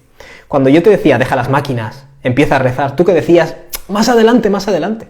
Wa tarabbastum wartabtum, añaden los creyentes. Y al final caísteis en la duda, wartabtum. Quiero decir, lo que están describiendo en este sura, los creyentes, es el ciclo, ¿vale? Empiezas a jugar con la suerte, a meterte en movidas, a saltarte las normas. Luego, ¿qué es lo que haces? Pospones arreglar las cosas, pospones el tauba, pospones empezar a rezar, pospones, si tienes dudas de que esto sea verdad, pospones investigarlo, ¿vale? Eso es una responsabilidad que tienes que hacer ya. Lo pospones. Y entonces, ¿qué haces? Wartabtum, caes en la guía, en la duda. Es un proceso, ¿vale? Y en muchos casos caes en ese proceso de la duda por dejadez, ¿vale? No es Suratul Munafiqun, es Suratul Hadid. Y ya está, supongo que hay muchas ideas del Corán que habría que recopilarlas. De hecho, cuando iba a preparar este directo, metí la palabra duda. Duda tiene varias palabras en el Corán, como hemos dicho, shak, mirya y raib. Shak se refiere más al estado mental, sin duda. Raib se usa en cuanto a objetos, como el Corán, la raiba fihi, el día del juicio, la raiba fihi. Y mirya se refiere al acto de haber caído en la duda, ¿no? Porque te ha llegado algo que te ha hecho caer en la duda. Y creo que sería un estudio interesante coger todos los versículos donde se usan las diferentes palabras y hacer un estudio, ¿vale? Ahí tienes un análisis de la psicología religiosa humana. Un análisis útil, que no solo te explica procesos neuronales, sino que te explica lo que te puede pasar a ti, ¿vale? Si no tomas las vías correctas. Bueno, no sé si alguien tiene preguntas. Subhanakallahumma wa bihamdika ashhadu an la ilaha illa anta astaghfiruka wa atubu ilaik. Zanjo el directo, ¿vale? Si queréis hacerme alguna pregunta. Sé que ha sido un poco abstracto, ¿vale? Sé que algunos de mis directos son abstractos porque muchas de las cosas en las que pienso no son necesariamente cómo tratar a tu gato, ¿vale? Pero todo está conectado, ¿vale? Y veréis que cuando una persona empieza a practicar este mal hábito de negar verdades, es cuestión de tiempo que empiece a negar verdades grandes, ¿vale? No está desconectado. Y empiece a incumplir con sus responsabilidades morales, porque al final nada está desconectado. Bueno, si tenéis alguna pregunta, me voy a la caja de preguntas. Samira, señora Wala. Entonces les musulmanes que no rezan ni hacen lo que se debe hacer, pero que recapacitan, ¿también se les castigará por lo que hicieron, aunque se arrepientan? Bueno, afortunadamente yo no puedo darte una respuesta de eso. Es Dios quien va a juzgar a cada uno. Y yo siempre quiero dejar claro lo siguiente. Técnicamente tu deber es rezar. No voy a decorarlo ni edulcorarlo, porque eso sería un acto de zulm o de injusticia, ¿vale? Toda obligación del Islam es un regalo para el individuo, ¿vale? Que quede claro. Pero que recapacitan. ¿También se les castigará por lo que hicieron, aunque se arrepientan? Claro, lo primero que tenemos que decir es ¿cuándo ocurre ese arrepentimiento? Porque si ocurre en vida, se entiende que vas a empezar a cumplir, ¿no? Si mueres sin estar cumpliendo, es porque no te arrepentiste. Por eso me dices, aunque se arrepientan, vale. Si se arrepienten, o sea, si yo soy un musulmán que no reza, pero al final me arrepiento, o sea, hago tauba, técnicamente empiezo a rezar. ¿Me entiendes? Por eso hay algo en tu pregunta que no me cuadra del todo. Cuando me dices aunque se arrepientan, asumimos que cambian el camino. Entonces sí, que se les perdona, por supuesto. Eso está garantizado en el Corán. Pero por eso te digo, parece haber si me quieres ahora hacer un matiz, parece haber ahí una tensión dentro de tu pregunta. Porque me dices, los que no hacen lo que tienen que hacer, ¿Se les castigará? Aunque se arrepientan. Bueno, técnicamente si se arrepintieron, ¿me entiendes? Hajar dice, ¿cómo ayudar a un hermano que está saltando las normas? A ver, Dios dice, فَذَكِّرْ فَإِنَّ الذِّكْرَى تَنْفَعُ الْمُؤْمِنِينَ. Tú, ¿cómo se dice esto? Recuerda, ¿vale? O amonesta, porque el recuerdo beneficia a los creyentes. Y ya está. Es decir, aquí hay muchos factores, ¿vale? No es lo mismo si es tu hijo, que si es tu hermano, que si es tu madre o tu padre, ¿vale? Porque hay personas sobre las cuales ejerces algún tipo de control y personas sobre las cuales no. Y solo puedes amonestarles. Pero amonestarles quiere decir darles el consejo, ¿vale? Pero ¿se lo doy cada día o se lo doy una vez o cada semana? De nuevo, esas cosas no están estipuladas en el Corán. Dios te ha dicho que lo hagas con hikmah. Tú tendrás que analizar, ¿me estoy pasando o me estoy quedando corto? Y a veces hay una tensión. Tienes a veces familiares que no son musulmanes y les quieres hablar del Islam, pero es que si les hablas mucho parece que les estés intentando convencer. Y encima en un mundo donde ya hay gente con muchas religiones intentando comerte la olla, puede ser contraproducente. Pero si nunca les hablas del Islam, también estás faltando a tu responsabilidad. Hay una tensión. Tienes que intentar encontrar el punto en medio. Por eso, preguntas como ¿cómo ayudo a un hermano que está saltando las normas? No hay una forma universal. La única cosa universal es el hikmah y el tadhkira. Tienes que hacerlo con cabeza. Tienes que darle recordatorio, pero con cabeza. Intenta no pasarte ni quedarte corto. Harrak, ¿cómo se podría darse respuesta al argumento de que el Corán está basado en ciencia griega antigua? El primer argumento que yo diría es, demuéstralo. Es decir, esto es muy sencillo. Cuando alguien viene y te dice, fuera del planeta Tierra hay una ballena volando, orbitando la Tierra, ¿cómo le podríamos dar respuesta a la persona que dice eso? Que te lo demuestre. Muy fácil. Cuando alguien dice, el Corán se basa en ciencia griega antigua, demuéstralo. Y si te dicen, oh mira, aquí hay un versículo sobre la embriología, describe unas fases y en el de esto griego hay otras fases similares. Coge las palabras realmente y verás que no es verdad, ¿vale? Es decir, hay similitudes y hay discrepancias, punto. Y las similitudes pueden ser coincidencia. Y ya está. Y a esa persona yo le diría, vale, demuéstrame tú todas estas pruebas del Corán. ¿Por qué? Demuéstramelas. ¿Me entiendes? La gente vendrá y te dirá, Muhammad se copió de la Biblia. Demuéstralo. O mira, hay similitudes entre el Corán y la Biblia. Eso es una evidencia insuficiente, amigo mío, ¿vale? Esas similitudes se pueden deber a que ambas escrituras vienen de Dios. Y luego hay diferencias, ¿vale? Explícame esas diferencias, ¿vale? Que son las cosas que estoy tratando en mi serie Los signos claros. Y quien no la esté viendo se está perdiendo algo que es valioso. Mariam García, ¿es haram tocar la carne de cerdo? Depende. Quiero decir, si tú vas a una charcutería, ¿vale? Donde tienes paquetes con carne de cerdo y debajo paquetes con carne de pollo halal, tendrás que apartar la carne de cerdo para coger la otra. Entonces lo estás tocando. ¿Es haram? En ese contexto no. Por eso digo, ¿de qué contexto estamos hablando? El mesluh, Hisham, la diferencia entre Islam y el Imán. Esto es interesante, el Islam es entregarse a Dios, ¿vale? Y el Imán es la creencia. En la lengua árabe hay un concepto interesante que es que cuando dos palabras se mencionan por separado pueden estar refiriéndose a lo mismo, ¿vale? Pero cuando las mencionas juntas estás resaltando las diferencias, ¿vale? Por ejemplo, la palabra tafsir y ta'wil, ¿vale? Cuando en un libro te encuentras que se habla del ta'wil, se está hablando de la interpretación del Corán. Cuando en otro libro te encuentras que se habla de tafsir, se está hablando de la interpretación del Corán. Pero cuando en una misma frase te ponen la importancia de el tafsir y el ta'wil, las dos palabras salen juntas, se está resaltando algo ligeramente distinto, ¿vale? El tafsir es la explicación y el ta'wil es la interpretación. No es exactamente lo mismo, ¿verdad? Entonces, el Islam y el Imán es algo parecido, ¿vale? ¿Por qué? Porque verás que tienes un hadith, por ejemplo, donde el profeta ﷺ explica el Islam como dar testimonio de que no hay divinidad salvo Dios y Muhammad es su mensajero, shahada. rezar, ayunar, pagar el zakah, la caridad anual, es decir, ayunar el mes de Ramadán y la peregrinación a Mecca. Y se define esto como Islam. Y luego habla del imán y nos dice que el imán es creer en Dios, en sus revelaciones, en sus profetas o mensajeros, en los ángeles, en el día del juicio y en el decreto de Dios. Se ha hablado del imán como estos pilares de creencia y el islam como estos pilares de práctica, ¿vale? Entonces, islam es el acto externo de someterte a Dios. Imán es las convicciones interiores que tienes, ¿vale? Cuando se mencionan juntas las palabras, esta es la diferencia, ¿vale? Pero sin embargo luego vas al Corán y ¿qué te encuentras? Que la palabra islam se usa para acciones, naturalmente.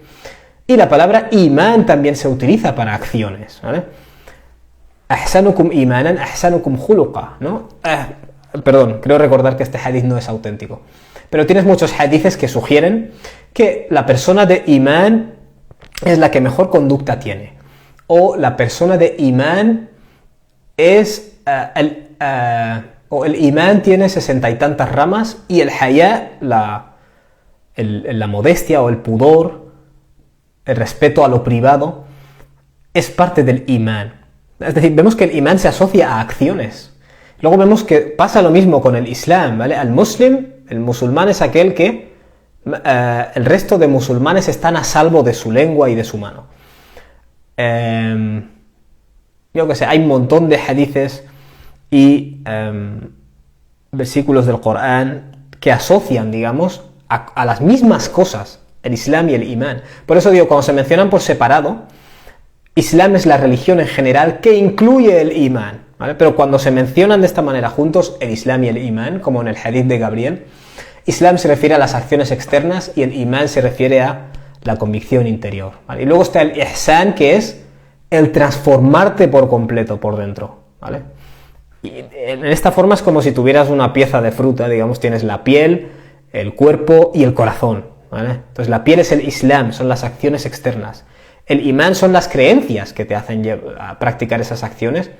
Y luego está la transformación interior, el ihsan, que es tener una conciencia total de Dios, ¿vale? Hasta el punto de que es como si le vieras. Así es como lo describe el hadith.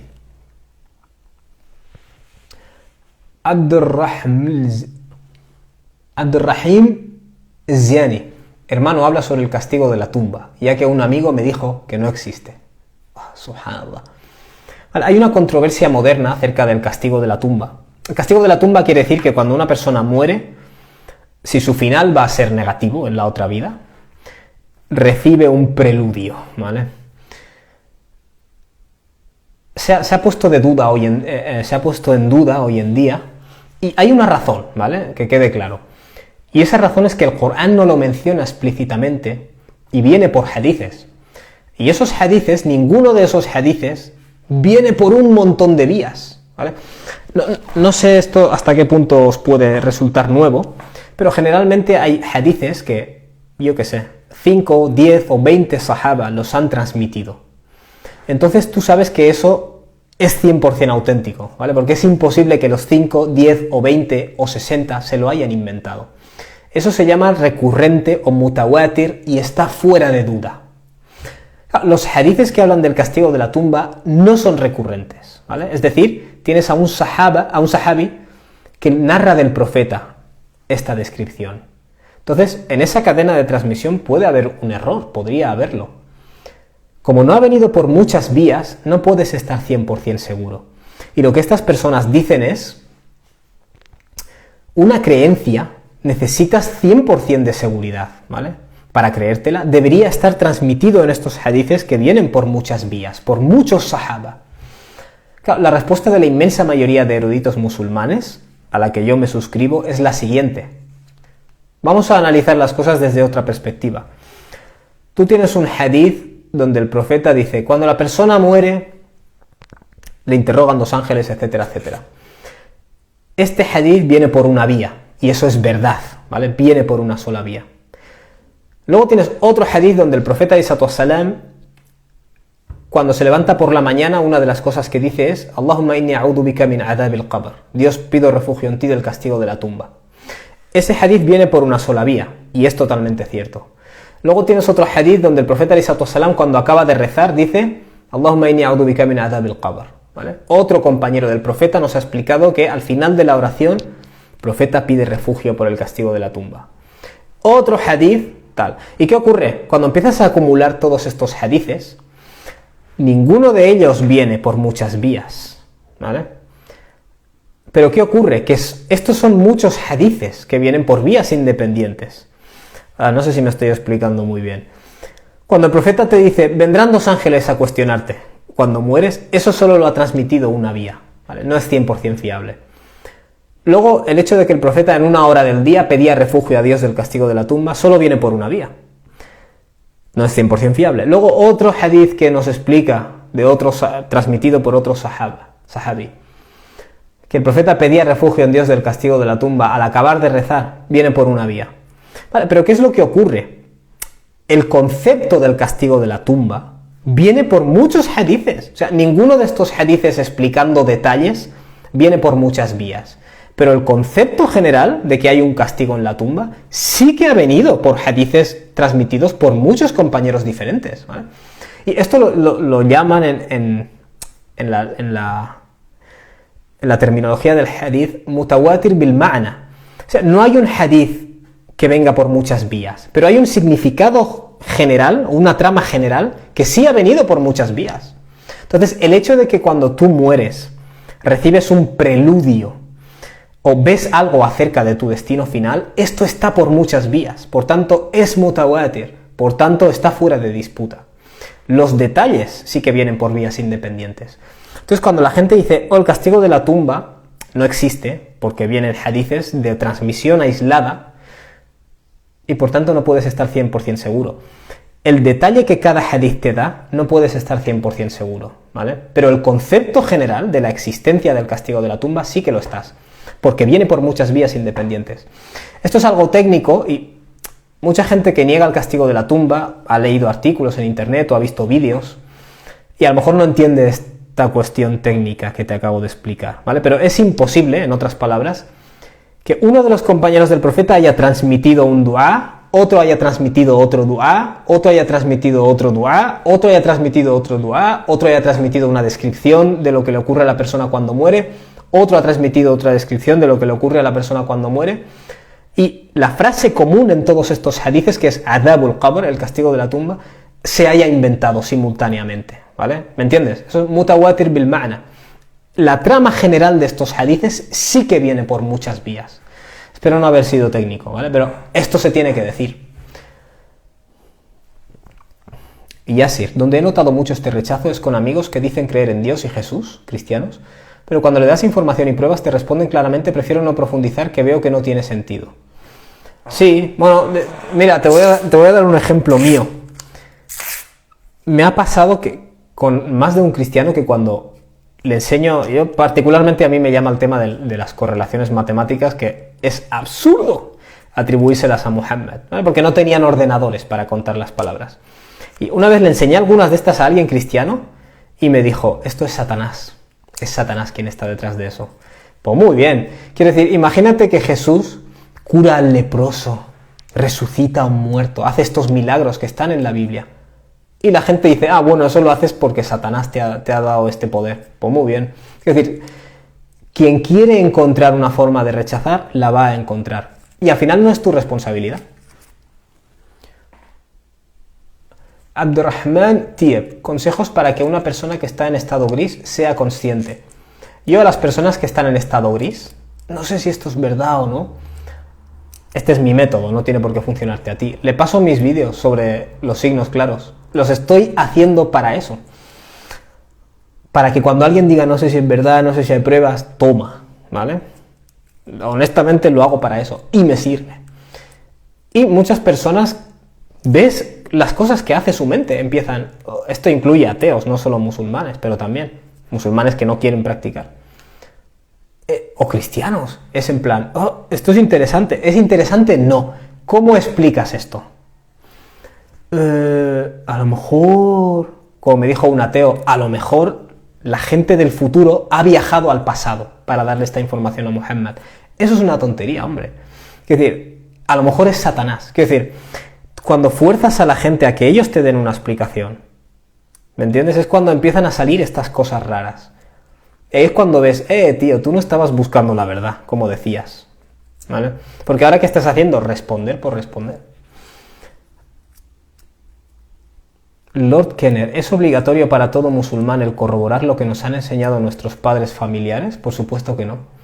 ¿Es obligatorio para todo humano que analice la verdad? Por supuesto. ¿Por qué ibas a corroborar? Quiero decir, fíjate, si tú coges a un musulmán de Mauritania, y a uno de Mali, y a uno de Argelia, y a uno de la India, y a uno de Pakistán, y a uno de Turquía, sus padres les han enseñado cosas muy diferentes. No solo hablo a nivel cultural, sino a nivel islámico, acerca del Islam. Tienen algunas creencias y prácticas diferentes y contradictorias, y algunas supersticiones propias de las culturas locales. Si partiéramos de la base de que todo musulmán tiene la obligación de corroborar lo que se le ha enseñado, técnicamente esas personas tendrían que tener creencias y prácticas contradictorias. Eso es imposible. Tú tienes que investigar, porque habrá cosas que te habrán enseñado que no sean correctas, y a lo mejor es un error por su parte, porque ellos no tuvieron acceso a determinada información, ¿vale? Es decir, si tú descubres que algo que te enseñaron contradice el Islam, no se la líes a tus padres, ¿vale? Porque a lo mejor ellos no tenían internet, ni tenían directos de Instagram, ni podían meterse en colecciones de hadices por internet, ni escuchar tafsir. Por eso te digo, no se la líes necesariamente a tus padres ni a tus familiares, pero no es obligatorio que te creas todo lo que te han enseñado, por supuesto que no. De hecho, si te hubieran enseñado algo erróneo, es tu obligación corregirte. Samira dice, si se arrepienten y ya si hacen las cosas que deben, es que no había matizado la pregunta. Sí, técnicamente sí. Inna Allaha yaghfiru dhunuba jami'a. Dios perdona todas las faltas. Eso es lo que Dios promete en el Corán. Morisca, creo que el tema de los milagros no científicos es un poco delicado y más hoy en día.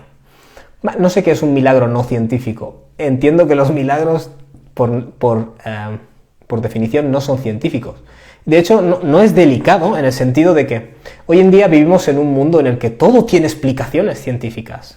Entonces, las cosas que no la tengan, claramente, merecen al menos atención. ¿Me explico?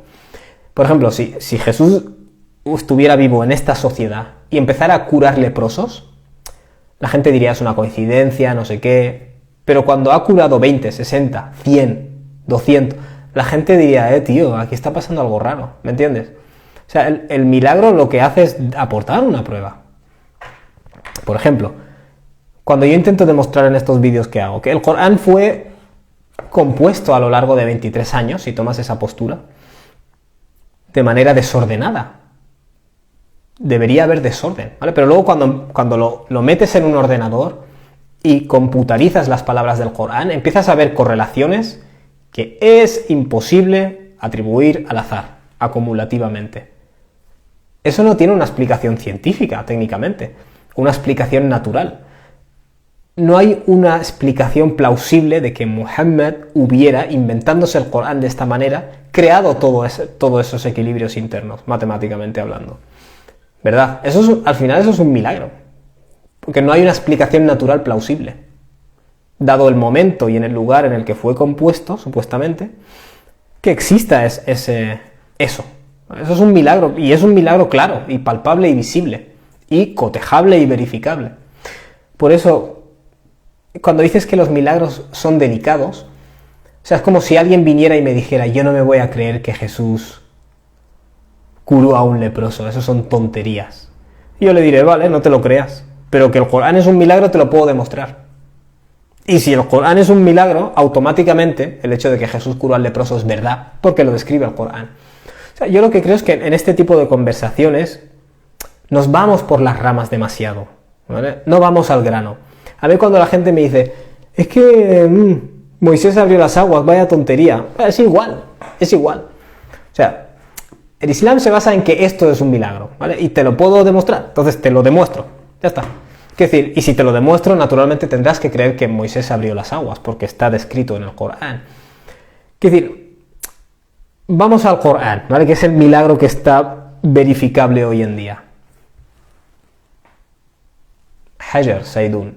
¿Quiénes serían en nuestra época los kuffar? Toda la gente a la que le llegue la verdad y la niegue.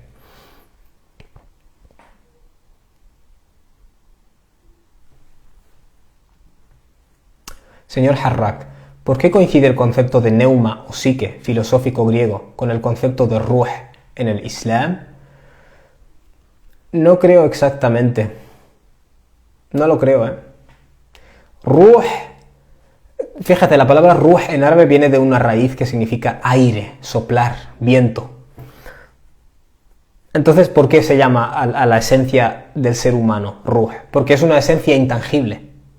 No la puedes explicar solo como una montaña de átomos, ¿vale? Lo que tiene el viento, ¿vale? El rih, viento se dice rih en árabe. Lo que tiene el viento y el aire es que no lo puedes coger, entre comillas, ¿vale? Es intangible. Ese es el concepto. Entonces, ruh es el aspecto intangible del ser humano. Si neume o psique en el concepto griego, es que es como si yo te digo, ¿cómo es que los vikingos tienen un concepto del alma? Y los indios también. Y el Islam también. Bueno, toda la humanidad ha tenido un concepto del alma, al final. O sea, de la esencia intangible del ser humano, quiero decir. La hayan llamado como la hayan llamado. De todos modos, yo siempre he asociado el concepto de psique al concepto de nafs, no al de ruh. Por eso te digo que no acabo de tener muy claro eso que sea verdad, así como lo dices tú. El mesluh hijab. Poner hijab en moda en las redes sociales con el rostro bien maquillado, exhibiendo su rostro. Hombre, a ver, exhibir el rostro no es aura, no es desnudez. Entonces la frase exhibir su rostro es como decir, caramba, estás exhibiendo tus manos. Mis manos no son aura, no son desnudez. Entonces, la frase exhibir el rostro no me cuadra mucho. El rostro bien maquillado. El Islam no ha estipulado hasta dónde te puedes maquillar y hasta dónde no. Por tanto, aquí entraría más bien el hecho de que el Islam es una religión de moderación. Y ya está. Realmente eso es lo único que podemos sacar del Corán. Luego hay fatwas que te dicen sí se puede, no se puede hasta aquí, se puede hasta allá. Pero eso son opiniones humanas, ¿vale? Y de hecho, me llama la atención que los fatwas sobre el maquillaje que he leído difieren mucho, ¿vale? Hay eruditos que dicen, obviamente el maquillaje está permitido porque todo está permitido en el Islam hasta que no se prohíba. Y por la existencia del hadith en el cual se dice el perfume del hombre tiene olor y el de la mujer tiene color. O sea, se reconoce la existencia de algún tipo de maquillaje. Dicho esto, y luego hay otros eruditos que dicen haram totalmente. Opinión hacia la cual no me inclino, naturalmente. Pero quiero decir que no hay una estipulación explícita acerca, en el Corán y la Sunna, acerca de qué maquillaje puedes y qué maquillaje no puedes. Pero sí que hay en el Corán ¿cómo se llama esto? Un concepto claro de la moderación, ¿vale? Y eso es todo de lo que yo puedo hablar. Cuando se habla de jurisprudencia y fatwas, yo me aparto. Pero hay un principio moral en el Islam que es la moderación, ¿vale? De eso no me aparto. Entonces, las redes sociales hay que tener cuidado cómo se usan. Quiero decir, si yo soy una mujer y sé que tengo una cara que se considera bonita y cuando la maquillo es súper bonita y me empiezo a hacer fotitos y morritos, tú tienes que saber como musulmán qué es el haya, ¿vale? ¿Qué es la modestia? Hombres y mujeres, ¿vale? Los hombres no se van a maquillar, pero también pueden exhibirse en redes sociales sabiendo que están exhibiéndose. No sé si me explico. Un hombre guapo de cara también puede hacerse fotos. Un hombre bien musculado se puede hacer fotos. Es decir, ¿qué pasa al final? ¿Qué pasa con el hombre también que se exhibe? El hombre y la mujer que se exhiben y saben que están exhibiéndose, lo saben, ¿vale? No es cuestión de darles un fatwa y decir, a partir de aquí no puedes mostrar, a partir de aquí sí, no. Tú sabes con qué intención te estás exhibiendo. Si te estás exhibiendo con una intención de enaltecer tu ego, de conseguir likes, eso rompe con el haya, ¿vale? Rompe con esta visión de modestia es la típica traducción, pero va más allá de modestia, ¿sabes? De no exhibirte innecesariamente, ¿vale? Exhibe material beneficioso para la gente, no un material que fortificará las inseguridades de la gente. y las tuyas propias, porque al fin y al cabo estás ahí buscando que te den a like. Por eso te digo, es más amplio, ¿vale? De todos modos, yo te voy a decir algo, porque veo que me pones mostrándose las mujeres en hijab bien maquilladas, mostrando su rostro, ¿qué significa en el Islam?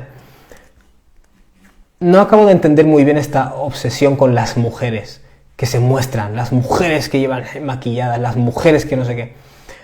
De hecho, no te miento, ¿vale? Si me pongo a ver los perfiles de Instagram de hermanos jóvenes,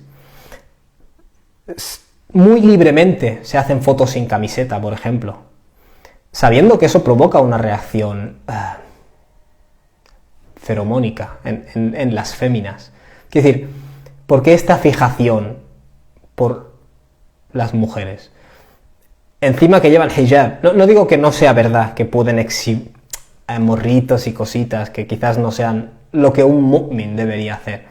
Pero ¿por qué esta fijación por las mujeres? Quiero decir, yo veo mucho, a veces paseando por mi Instagram o viendo mis mensajes de entrada, veo a muchos hombres sin camiseta, hombres musculados, así, guapetes.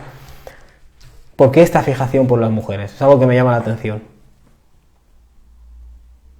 Sin negar la verdad, quiero decir, hombres y mujeres tenemos que ser modestos, sin negar la realidad. Eso sí me gusta. Tras el día del juicio, ¿va nuestro cuerpo o alma también al Jannah? Todo incluido. Tal y como se describe en el Corán. Hay filósofos que han filosofado que el cuerpo no puede ser resucitado. Pero la inmensa mayoría de eruditos te dirán, gracias por tu filosofación, pero el contenido del Corán es bastante explícito en que nuestro cuerpo será resucitado.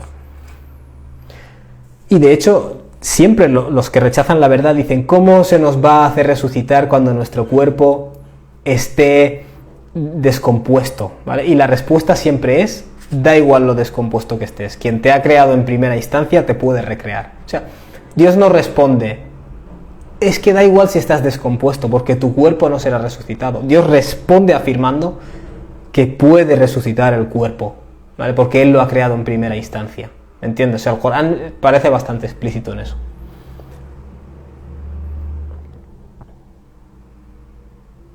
Vale, responderé un par más y zanjamos. Espero no haber... que nadie se sienta molesto. Señor Harrak, ¿es verdad que los cuerpos de los profetas no entran en estado de descomposición? ¿Es verdad que de acuerdo a un hadith, el profeta Aleyhi Salatu Wassalam dijo que Dios no permite que los cuerpos de los profetas se descompongan? Sí, es cierto. No te puedo decir más, sé que este hadith es generalmente aceptado como auténtico. No he indagado en la cuestión, posiblemente porque no me ha generado un interés especial. Sé que muchas personas dirán, no, eso es imposible porque las leyes de la naturaleza es que se tiene que descomponer. Mira, nadie niega las leyes de la naturaleza. Si esto fuera verdad, sería un milagro. Por eso no están las leyes de la naturaleza. De todos modos, la gente que niega, por ejemplo, el castigo de la tumba, aquí sí que podría argumentar que este hadith viene por una sola vía y no podemos tener un 100% de certeza. ¿Me entiendes? Aquí sí que se podría argumentar. Hannah, ¿qué hacer si tienes dudas en sí de cosas del Corán que te afectan más emocionalmente? Investiga. Plantea esas preguntas. Recibe las respuestas. Y yo llamaría la atención a una siguiente cuestión, ¿vale? Porque esto también lo veo en muchas personas, y musulmanes.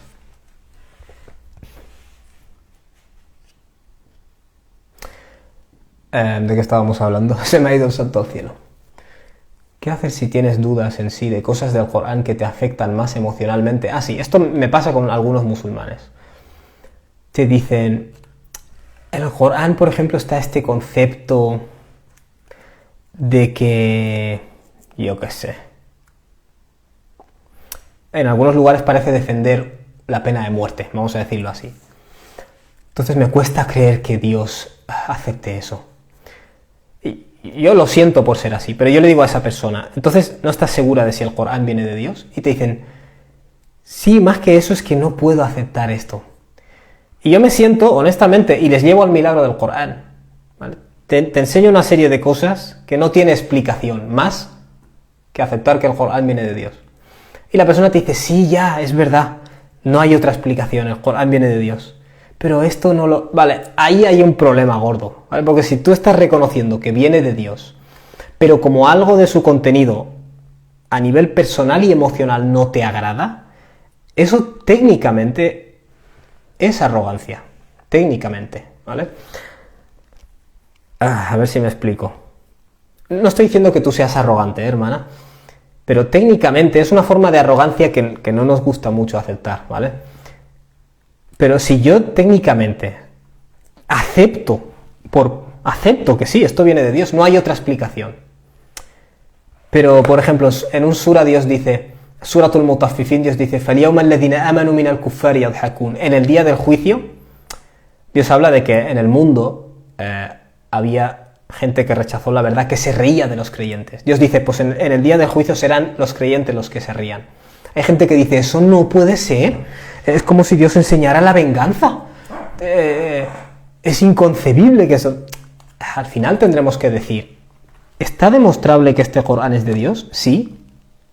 Pues en el día del juicio habrá creyentes que se rían de la gente que rechazó la verdad. Ya, pero es que yo no entiendo, no lo puedo